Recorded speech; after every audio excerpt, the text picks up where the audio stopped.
Hi guys, Christina at Sparkbird here, and today I'm going to show you how to make these, let's get them into view. These little tags. It's a mass make project. You make a whole sheet of them at once, and you can use a variety of methods to decorate the paper. In this case, I used a map and an index page from an atlas, and there's sheet music on the back to decorate the back side. And I printed on these pages. I printed on the map and on the index, and I'll talk about how I did that further in the video. But you could just as easily, I also made one where I actually made several where I stamped the image and then decorated it that way. So it's a very simple project, and I hope you like it, and I hope it sparks some new ideas for things you could do for your journals. Today I'm going to make a little project that uses some old book pages that I have. I've got some sheet music, and I've got this part of an atlas.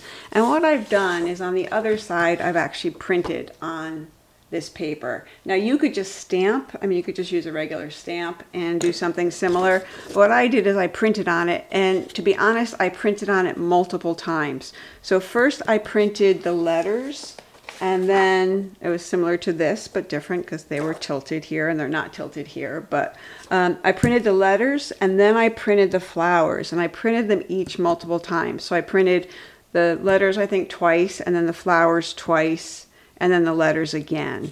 And so that just gave more vibrance on the page. You know how sometimes when you stamp on something like this too, the stamp is translucent, the ink is translucent, and you could see. And I wanted the print to stand up enough, and I think it does here. So what I'm going to do is take a piece of cardstock. So these are the papers I'm working with, one atlas book page and one sheet music, all cut to 8.5 by 11. This has been run through my printer. I can and may actually run this through the printer. We'll see after I finish the sewing part of this. So now I am going to take this and I'm going to sew them together. And I'm going to do it in such a way that there'll be 2 lines on each side of every letter. So it's going around all 4 sides, so I don't know how many lines I'm going to have to sew, but it'll be plenty. And I can't show that on screen or on camera because my sewing machine isn't near where I can film. So I'm going to do that, and I'll be back in a flash. Okay, so in reality, 10 minutes have passed, and I've sewn the vertical lines on this sheet. And you can see each is about 1/8 of an inch, except for this one over here where it's 1/4 because I wasn't paying attention to where my needle was. But that's what I was doing. Essentially, I started with an even edge and sewed a line, and then I simply used the center opening in my presser foot to follow that line, but I moved the needle over to the left or right. So that's how I did it. I was just eyeballing it. You can see a little bit better on the back. I'll cut these all off in a minute. So you can see in some of the spots I was a little bit wider, but it won't matter. It's a shabby chic kind of look. So now I'm going to do the same thing going in the other direction, and I'll be right back when I do that. Okay, so that was about 15 or 20 minutes, and including a bobbin rewind. But you can see I should have clipped those while I was sewing, but I didn't. But I have sewn now a grid of 2 lines on each side of each letter on each side of each letter. So I've gone in all directions. Now I'm going to take a little time to trim some of these threads that I should have trimmed. Oh, let me get my snipper. That I should have snipped while I was sewing more. I snipped a bunch of them, but as you can see, there are still plenty that need to be removed, just for ease of working with the material now. And back here, well, that was just silly. I should have definitely have cut these before they got sewn into everything, but it's not that big a deal. Many of them will just pull out. And once we're done, a lot of the thread's going to pull anyway. So you can see I had a bobbin mishap there, and it got all tangled up. Happened again over there. Sometimes my sewing machine just has a mind of its own. Okay. So I will continue doing this, but you get the main idea. I'm going to snip, snip, snip. So now what I'm going to do is cut these apart. And I'm going to cut them in between. I know it's hard to see on this print, but see the 2 lines here and 2 lines here. I'm going to cut right in between all of these. And I'm going to do that on the paper cutter, I think. Oh, I see I missed some lines here. There are only 2 lines and there need to actually be 4 between. So let me go do that. I'll be back. Hi friends, Christine here again. And apparently I had turned off the camera when I thought I turned it on just before slicing these guys. So there is no footage of that. So that's all I did on the piece that's missing is I sliced apart these pages, you know, the page that you originally saw, so that they became strips. And then I took them to the paper cutter and I did the vertical cuts on the paper cutter. The horizontal cuts, because some of the stitching was close in spots, like on this sheet, I used a knife in between these 2 lines and those 2 lines. So right in here in the middle, in between the pairs of lines, I sliced with a knife. And you missed that. So now you know what I did and how they magically became this shape. So we'll go from there. Hi guys, Christine again. So I realized what was also on that other footage was the fact that I had taken that extra piece of sheet music that I had when we all started. You know, I started with a piece of brown cardstock and then the printout and sheet music. And what you don't see in the part that didn't get filmed is that I actually just glued the sheet music to the back of this. This is another one. But I glued the sheet music to the back of the paper that I had sewn. And I simply did that with, I used Fabri-Tac. You could use any glue you like, really, as long as it has a good, strong bond and dries quickly was helpful. But even that, you could wait for it to dry. Spray adhesive would also work. You know, when you're dealing with a large surface, sometimes spray adhesive is a good choice. But so there again, that part was not in the video, to cover the back of the sheet with the paper of your choice. So I really will get better at this. Okay, so we have the paper cutter now, and I'm going to trim these up, and the threads are going to stay connected in some cases, so I'm not going to worry about that. Coming in between, again, the sets of 4 lines, just kind of eyeballing.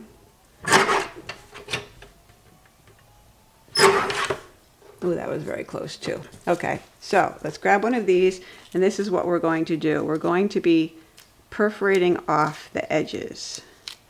So that first row of stitches, we're going to remove. Remove all the way to there.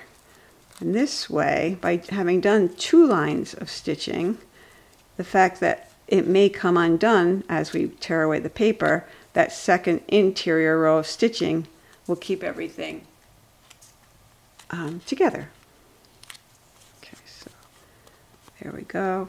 Oh, that's kind of cute. Okay, so same thing. So you see here, just tearing away the outside layer of paper, and I'm pulling it away from the stitches. I'm not pulling it up. I don't want to rip this part out.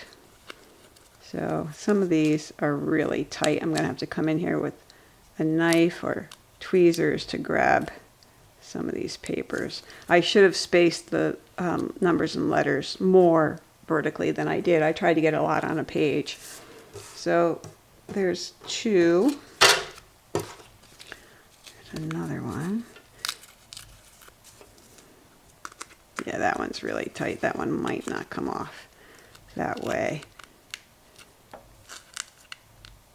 very easily.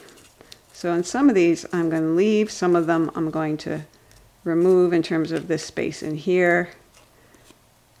And that's going to be tricky. So then, let's get a few more. Okay, here's one where the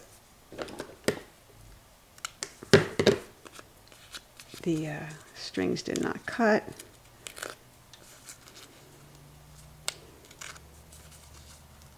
All right, so you get the main idea.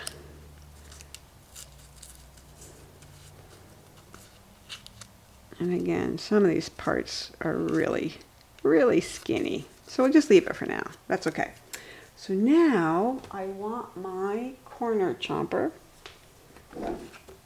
And you can also, I have done a few where I, in between, cut with pinking shears or other decorative scissors. But for these, I want to do a simple straight. I'm going to come in here. Okay, whether this is, I think that's a 9. We're going with a 9, and this will be the 6. So again, same thing. It's a little messy. Could probably do this over a garbage bin or a waste recycling bin. But here you get the main idea. Okay, we're going to leave that. I can fiddle with that later. And I'm using the 1/4 inch side, because I think it's the better scale for these. But you see, by doing a reasonably straight cut on these, I'm able to get some good rounded corners. So let's see, should I go for it? Yeah, I'll go for this one. This one I'm going to leave like this. I'm going to leave it all big, but I'm going to trim that part. And now I've made that a little more crooked. Let's tidy that up and give it a new chomp. There we go. So you get the main idea. I've only done the letters here, but I mean the numbers, but you get the idea. Now I'm going to do the same ultimately with all of these. And in a second, let me clean this off. We use those. I'm going to lock this up so I don't lose a finger. And of course, you can imagine I will be inking.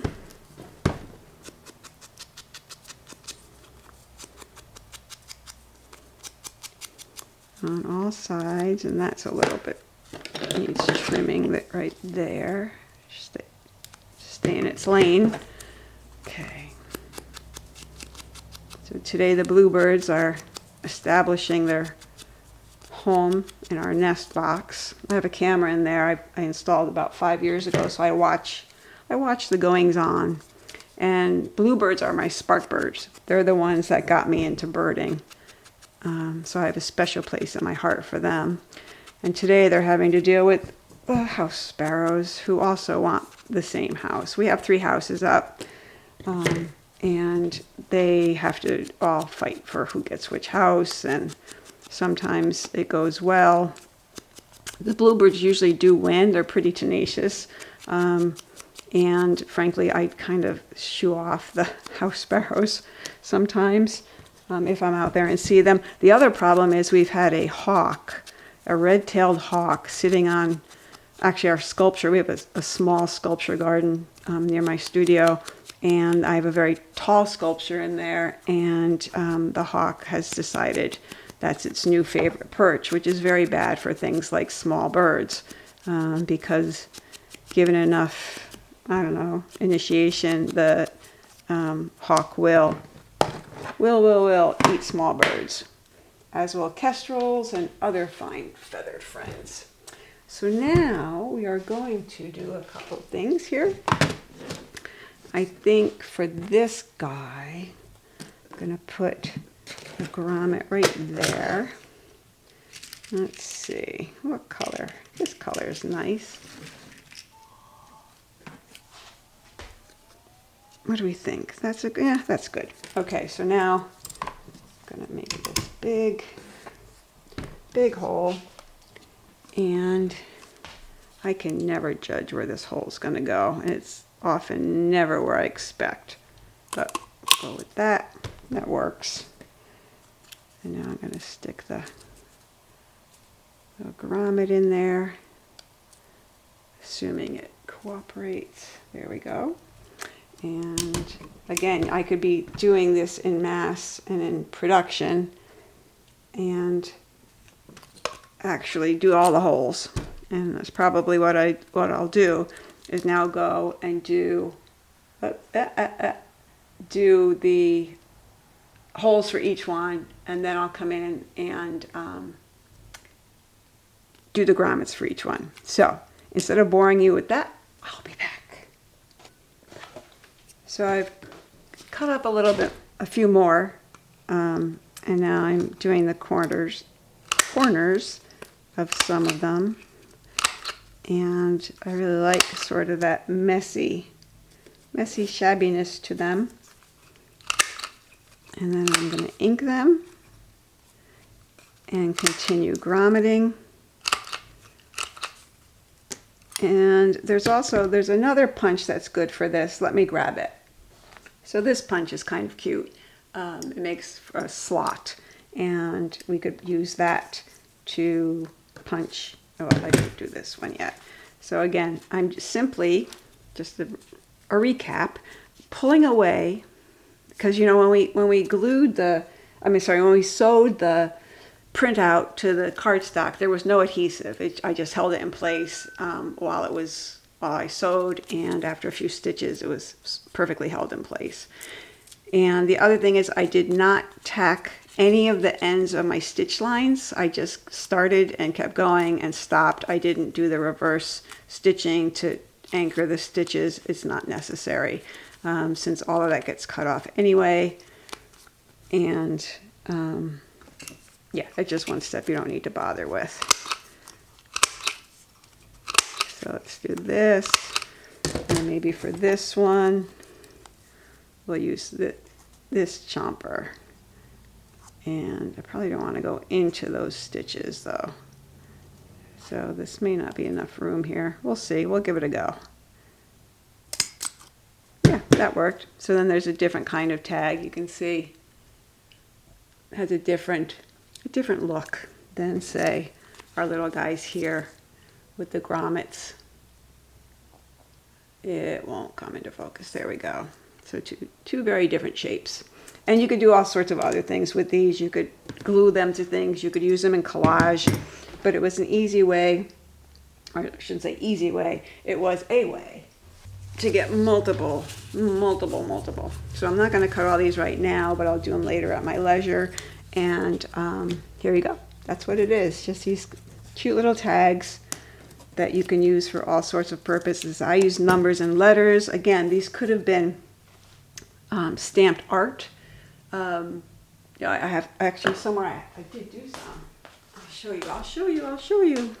So these are some I did printed on maps, and these prints were only the letters, and same idea. And here's a few where I cut with the pinking shears, and I did not cover the back, but I decided I like the back covered. I did that one because it protects stitches, which is good, and it gives a more finished look. So if now you could like put a little stamp on there, and that looks fine the way it is. You know, you might add a word or something.